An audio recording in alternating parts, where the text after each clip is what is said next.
প্রতি চোখে ১ ফোঁটা করে দিতে হবে।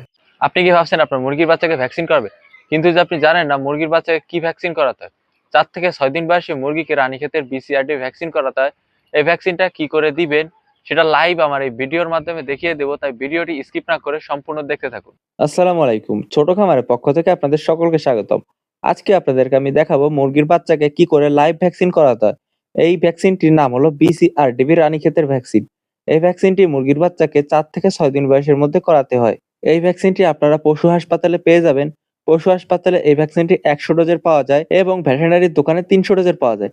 আমি ভেটেরিনারির দোকান থেকে নিয়েছি, কারণ আমার 300 মুরগি, তাই 300 ডোজের ভ্যাকসিনটি আমি সংরক্ষণ করেছি। 100 ডোজের ভ্যাকসিনের জন্য পানি নিবেন 6 মিলি। আমি যেহেতু 300 ডোজের ভ্যাকসিন করব, সেই জন্য একটি সিরিঞ্জের মাধ্যমে 18 মিলি পানি নিয়েছি। এই যে ড্রপটা আপনারা দেখতেছেন, এই ড্রপটায় ভ্যাকসিনের পানি থাকে।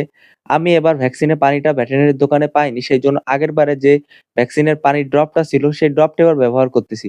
সেক্ষেত্রে অবশ্যই জীবাণুমুক্ত করে নিছি এবং এইখানে পানিটা আমি বিশুদ্ধ পানি করে নিছি। পানিটা বিশুদ্ধ করার জন্য সর্বপ্রথম 20 থেকে 25 মিনিট ফুটাতে হবে। তারপর পানিটা ঠান্ডা করতে হবে। ঠান্ডা করে তারপরে ভ্যাকসিনে ব্যবহার করতে হবে। এরকম ড্রপ যদি সংরক্ষণ করতে না পারেন, সেক্ষেত্রে সিরিঞ্জের মাধ্যমে 1 ফোঁটা 1 ফোঁটা করে দেওয়া যাবে, সমস্যা নেই। ভ্যাকসিনটি যখন পশু হাসপাতাল থেকে অথবা ভেটেরিনারির দোকান থেকে কিনে আনবেন, আনার সময় অবশ্যই বরফ দিয়ে আনতে হবে। কারণ ভ্যাকসিন 15 ডিগ্রি তাপমাত্রার উপরে গেলে নষ্ট হয়ে যায়। ভ্যাকসিন সবসময় ঠান্ডা স্থানে সংরক্ষণ করতে হয়।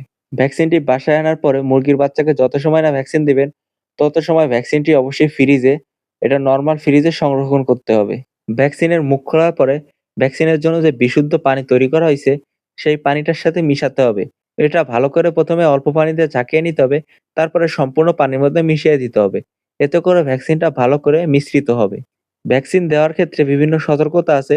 আমরা অনেকে এই সতর্কতাগুলো মেনে চলি না। সেই কারণে আমাদের মুরগির বাচ্চাকে ভ্যাকসিন দেওয়ার পরেও অনেক সময় ভাইরাসে অ্যাটাক করে। ১ নাম্বার সতর্কতা হলো, কখনো অসুস্থ মুরগির বাচ্চাকে ভ্যাকসিন প্রয়োগ করা যাবে না। ২ নাম্বার সতর্কতা হলো, মুরগির বাচ্চাকে ভ্যাকসিন দেওয়ার ২৪ ঘন্টা আগে এবং মুরগির বাচ্চাকে ভ্যাকসিন দেওয়ার ২৪ ঘন্টা পর পর্যন্ত কোনো প্রকার অ্যান্টিবায়োটিক জাতীয় ঔষধ খাওয়ানো যাবে না। অন্যান্য ঔষধ খাওয়ানো যেতে পারে, সেক্ষেত্রে বিশেষ শর্ত মেনে। এবং ভ্যাকসিনটি অবশ্যই ঠান্ডার সময় দিতে হবে। অর্থাৎ সবথেকে ভালো রেজাল্ট পাওয়া যায় ভোরবেলা দিলে। ভোরে যদি ভ্যাকসিন দেওয়া সম্ভব না হয়, সেক্ষেত্রে ভ্যাকসিনটি অবশ্যই সন্ধ্যার পরে দিতে হবে। ভ্যাকসিন দেওয়ার পরে মুরগির বাচ্চা দুর্বল হয়ে যেতে পারে। সেই জন্য মুরগির বাচ্চাকে ভ্যাকসিন দেওয়ার ৬ ঘন্টা আগের পানিতে এবং ভ্যাকসিন দেওয়ার ৬ ঘন্টা পরের পানিতে ভিটামিন AD3 খাওয়াতে হবে।